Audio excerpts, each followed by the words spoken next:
Made it 92% through the MLB season right now. Some teams got a nice comfortable lead, others battling or trying to hang on to their spots right now or trying to climb behind. I'm Jason Gilbo, taking a look at pitching for the week ahead.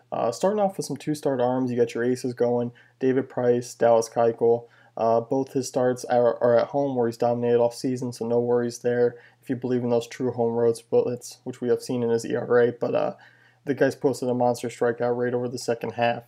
Chris Archer also going to get the ball twice. Big strikeout upside there anytime he takes the ball. But looking at possible two streamers here for two starts, Chris Heston going for the Giants. Despite going on the road where he struggled a little bit and where a lot of the Giants have struggled, he's going to travel to San Diego and Oakland, so big ballparks against two offenses that struggle against right-handed pitching. Heston, backed by a nice offense there. He's the top option to go out and grab for two starts this week. Heston, not been great since coming back, but he struck out 8 in his last start. He's also kind of had a fairly short leash. He's worked out some jams, but they've turned to the bullpen pretty quickly. Heston, 11 wins on the season, 18.7% strikeout rate, 53% ground ball rate. I like Heston this week against his matchups.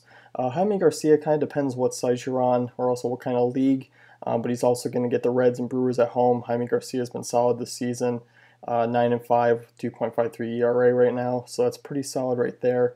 Outside of those two, not much going on for two-start guys. A few one-and-dones, which I'll cover right now in the streaming chart. Monday, John Neese pitching at home against the Braves, who rank in the bottom 5 in WRC plus against lefties. They also carry a much higher strikeout rate than they usually do against right-handed pitching, so Neese is a pretty safe play there. Jaime Garcia talked about, if he's out there, definitely grab him and hang on to him for the rest of the season there. Tuesday, looking at Logan Verrey for the Mets. He's going to be mixed in for some spot starts for the Mets because they're resting their starters. Decent quality start guy, facing some poor matchup or good matchups in his favor, but some poor teams going forward. So I like him to actually snag on and ride him for the rest of the season. Tom Kohler for the Marlins gets a bad Phillies offense at home. Kohler's got a nice 2.97 ERA in Miami, so you like him there. Then Chris Heston making his start against the Padres on Tuesday, so you like that. Looking at Wednesday, Bartolo Colon, who might be out there, might not, depending on your league style there. But he's been fantasy relevant for the last couple weeks now, and he's going to get an atrocious Braves offense. Brandon Finnegan definitely going to be out there for you. Lefties have had major success against the Cards this season. He's rolling 4-0, 2.53 ERA on the season. Cards just an 82 WRC plus against lefties, 23.5% strikeout rate. I like Finnegan as a nice streamer there. Thursday, short slate. If you're chasing some innings, you can look at Jared Cozart taking the Phillies at home. He's pretty much the lone option on Thursday. Friday, looking at Mike Leake, who hasn't been great in orange and black there as we thought he would be, but going to take on Oakland. Solid matchup on the road, so I like him there. Ruby De La Rosa, haven't really picked or talked about him a lot this season, but it's been up and down year, but he's dominated the Padres, allowing 4 earned in 3 starts and picking up the win in each. De La Rosa very tough on right-handers, and while the lefties do all the damage against him, San Diego, no real threatening lefties, outside of maybe Yonder Alonso, but no power from him. Yanver Solarte, those are probably the notable lefties and not guys I worry about, so should have a pretty solid start there. Saturday, Julio Teheran against a poor division opponent and pretty much the only way I've used him this season. Going to take on the Marlins, so you like him there. Jeremy Hellickson, Saturday, gets the Padres in a decent matchup if you're really chasing innings. Sunday, not much going on. Heston in his second start. That'll be it there. Looking ahead, 2 teams that head to Coors this week, the Pirates and the Dodgers, except none of their notable names are really making any starts. Guys like Alex Wood and Brett Anderson are, though, but I'm going to avoid them. I know the Rockies have been bad against lefties, but still, Coors, not a good matchup for 2 names that have been very average or below average, if you want to put it, this season.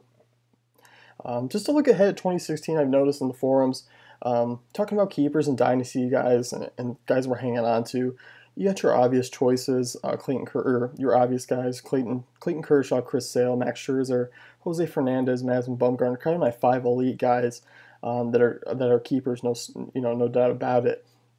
But how about the newcomers? You got Chris Archer, Garrett Cole, Dallas Keuchel have really established themselves as aces this season. They're keepers in my book. Archer, an elite strikeout rate. Keuchel keeps building and building, really up the strikeout rate in the second half. And compared to last season, he's got that leading ground ball rate. Do you really like him? Cole, probably the one you're probably on the fence about. Due to his second half averages coming here, can he make it through an entire season next year at an elite rate? But you know what, the guy wins games. He's got a low ERA, pitching in big PNC Park. I'm keeping him in most circumstances there. I do like all three building around and going forward.